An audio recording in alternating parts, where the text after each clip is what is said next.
హనుమత్ ప్రదక్షిణం చేసేటప్పుడు చెప్పవలసిన శ్లోకం ఏమిటో పరాశర సంహిత చెప్పింది. ఆయన దగ్గరికి వెళ్ళినప్పుడు ఆంజనేయం మహావీరం బ్రహ్మ విష్ణు శివాత్మకం తరుణార్క ప్రభం శాంతం ఆంజనేయం నమామ్యహం అంటూ తిరగాలి.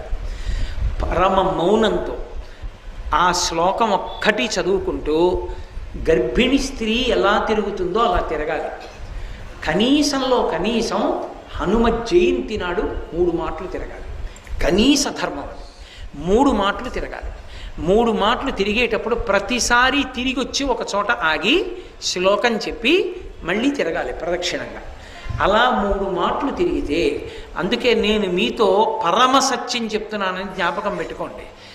ఎంత ఉద్వేగభరితమైన పరిస్థితుల్లో, ఎంత కష్టంలో ఉండనివ్వండి, హనుమత్ ప్రదక్షిణాలు చేస్తే మనస్సుకి శాంతి కలుగుతుంది.